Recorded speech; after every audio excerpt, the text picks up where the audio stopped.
Somebody tell me why I'm bleeding from a piece of pie. The break room goes dead silent. Marcus spits into a napkin, red streaks blooming across the white. He's black, mid-40s, broad-shouldered, sweat on his brow from the lunch rush. His faded gray t-shirt and apron are splattered with cherry filling. The pie on his plate steams, a single bite missing. For other kitchen workers freeze, forks hovering. A young black woman with braids pokes at her slice, pulling out a blue plastic twist tie. The Filipino dishwasher next to her frowns, fishing a rubber band from his mouth. Maria, the Latina prep cook, just stares at her plate, eyes wide. Through the open doorway, laughter floats in from the front.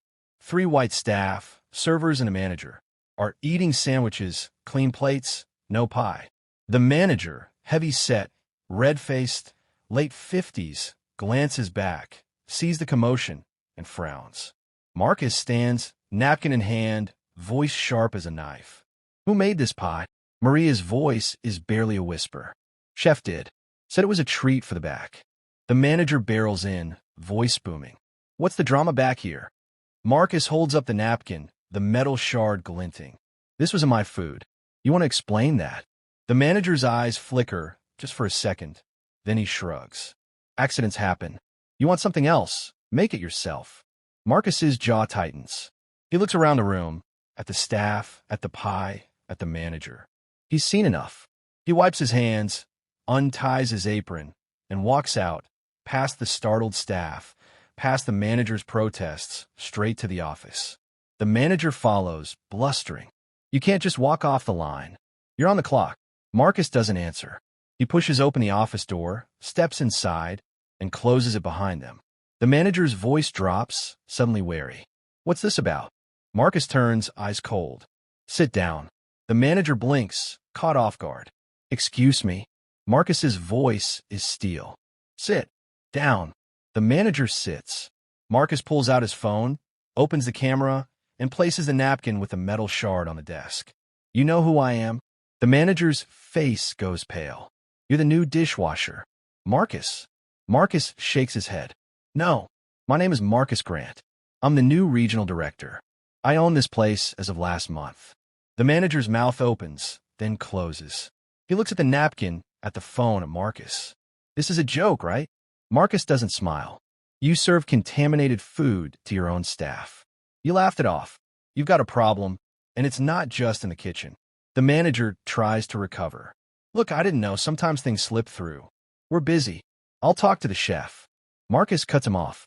You're done talking. I've been here 3 days. I've seen how you treat the staff. I've seen the shortcuts, the expired food, the way you talk to people. I've seen who gets the good shifts and who gets the leftovers. I've seen enough. The manager's voice rises, desperate. You can't fire me. I've been here 10 years. I know this place better than anyone. Marcus leans in, voice low and dangerous. You know how to hide things. You know how to make people afraid. But you don't know how to run a kitchen. Not my kitchen. He stands, opens the office door. The staff are gathered outside, watching. Marcus steps out, the manager trailing behind, red-faced and sputtering. Marcus raises his voice. This man is no longer employed here. Effective immediately. If you see him in the building, call security. The staff stares, stunned. The manager tries to protest, but Marcus holds up a hand. You're done. Get your things and go.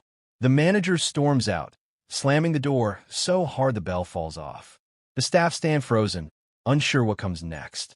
Marcus turns to them, voice softer. Nobody's losing their job today except him. But things are changing. Right now, he looks at the pie, at the napkin, at the people in front of him. We're closing for the rest of the day. Everyone gets paid. Tomorrow, we start over. Clean kitchen, clean slate. Maria's voice trembles. What about the chef? Marcus nods. He's next. But first, I want to hear from you. All of you. What's really been happening here? The staff look at each other, uncertain. The young woman with braids speaks first. He yells at us, makes us work through breaks. If we complain, he cuts our hours. The Filipino dishwasher adds, he makes us use old food.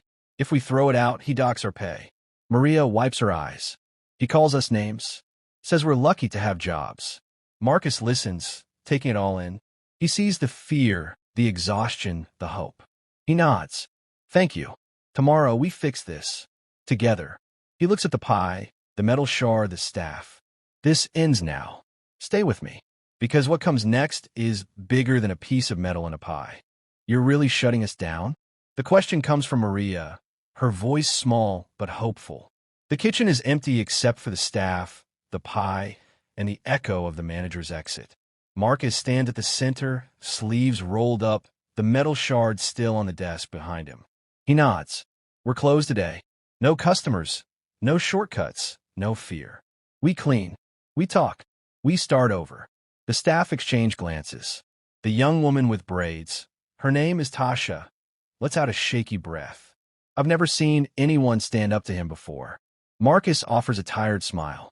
That's over now. But I need your help. I need the truth. He leads them back into the kitchen. The place is a mess. Sticky floors, overflowing trash, a walk-in fridge that smells faintly of rot. Marcus grabs a clipboard and starts asking questions. How long have you all been working here? Maria, 6 years. I started as a dishwasher. Tasha, 2 years. I'm saving for nursing school. The Filipino dishwasher, Ben, shrugs. For months. I just needed a job. Marcus nods, jotting notes. How often do you get breaks? Maria laughs, bitter. Breaks? Only if the manager's out back smoking. Tasha adds, he makes us clock out if we eat. Says it's policy. Ben, he yells if we throw out old food. Says we're wasting money. Marcus's jaw tightens. And the chef. Maria's eyes drop. He's worse. He calls us names. Makes us taste food that's gone bad. If we complain, he tells the manager we're lazy. Marcus listens, letting the silence fill the room. He sees the exhaustion in their faces, the way they flinch at every loud noise. He remembers his own mother, working double shifts, never letting anyone treat her like she was less. He sets the clipboard down. Today we clean. Tomorrow we rebuild. But first, I want to see the kitchen through your eyes. Show me everything. They move as a team. Maria leads him to the walk-in. She points out expired milk, moldy cheese, a box of chicken leaking pink water. Tasha shows him the prep station, where knives are dull and cutting boards are cracked. Ben opens the dry storage, bags of flour crawling with weevils. Marcus takes photos, documents everything. He finds a logbook with fake temperature readings, all signed by the chef. He finds a stack of unpaid overtime slips, crumpled in a drawer. As they work, the staff begin to talk. Stories spill out, about the chef throwing plates, about the manager pocketing tips, about customers who complained and never came back. Marcus listens, never interrupting, just nodding, taking it all in. By noon, the kitchen is cleaner than it's been in years. The trash is out, the floor is scrubbed, the walk-in emptied of anything questionable. The staff gather around the prep table, tired but lighter. Marcus stands at the head of the table. You did good work today. You deserve better than what you've had. He pulls out a new schedule, fair shifts, guaranteed breaks, overtime pay. He posts the health code on the wall. He hands Maria a sealed envelope. That's a raise. You're my new lead prep. Maria's eyes fill with tears. Thank you. He turns to Tasha. You're on register in front of house training. You'll never have to serve food you wouldn't eat yourself. To Ben, you're not just a dishwasher. You're part of this team. If you see something wrong, you tell me. No more secrets. The staff look at each other, unsure if it's real. Marcus smiles. You earned this. All I ask is you do your best. And if you see something wrong, you tell me. No more secrets. The afternoon is spent deep cleaning, reorganizing, and laughing for the first time in months. Marcus orders pizza for everyone.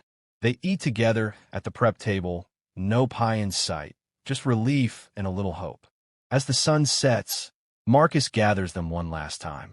Tomorrow, we open the doors. New rules, new standards. If anyone tries to bring back the old ways, you come to me. This is your kitchen now, too. Maria hugs him. Tasha wipes her eyes.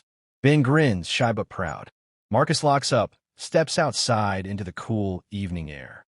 He looks back at the diner, the lights off, the windows clean. For the first time, he feels like he's honoring his mother's legacy. His phone buzzes. A text from corporate.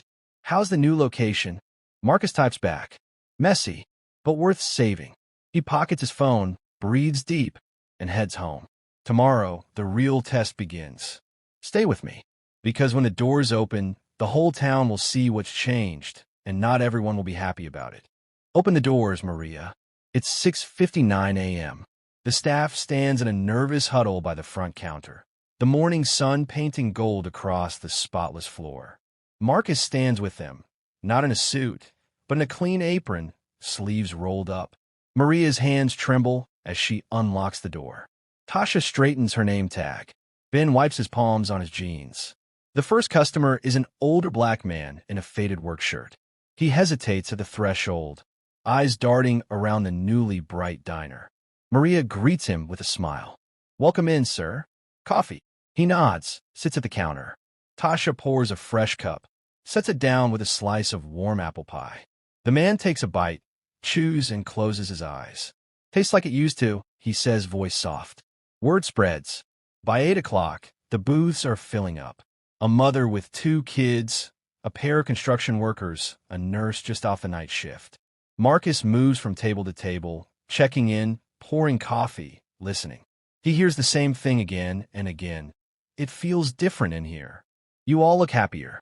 Food's better, too." In the kitchen, Ben hums as he loads the dishwasher. Maria calls out orders, her voice steady and sure. Tasha handles the register, her smile genuine. The staff move with a new energy, a sense of pride. At noon, a familiar face appears at the door. The old manager, red-faced and scowling. He pushes inside, voice loud. "You can't just fire me. I'll call corporate. Marcus steps forward, calm but firm. "You're trespassing. You're not welcome here." The manager blusters, but the customers watch, silent and curious. Maria stands behind Marcus, arms crossed. Tasha picks up the phone, ready to call security. The manager looks around, sees no allies, and storms out, slamming the door behind him. The bell jingles, but nobody flinches. The day rolls on. The health inspector arrives, clipboard in hand. He walks through the kitchen, checks the fridge, the prep tables, the dry storage. He nods, makes notes, and posts an A in the window. The staff cheer. Marcus grins. "You did this. All of you." As the afternoon slows, Marcus gathers the team. "You've all earned something more than a paycheck. You've earned respect. You've earned trust. This is your kitchen now. Let's keep it that way." Maria wipes her eyes. "I never thought I'd see this place happy again." Tasha laughs.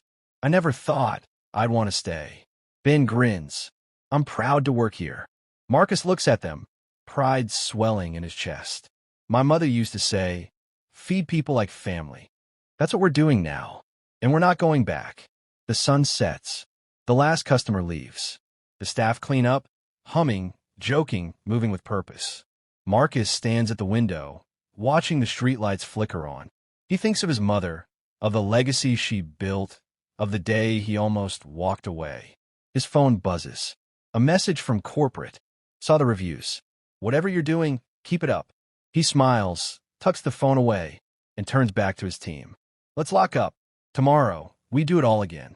As they step outside, Maria locks the door, and Tasha flips the sign to closed. Ben stretches, tired but happy. Marcus lingers, looking back at the diner, the lights warm and inviting. He knows there will be more challenges, more shortcuts to resist, more standards to defend. But tonight, the kitchen is clean, the staff are safe, and the pie is just pie. If this story mattered to you, let us know in the comments. Have you ever seen a workplace change for the better? Share your story. Hit like, subscribe, and stay tuned, because stories like this aren't over. They're just beginning.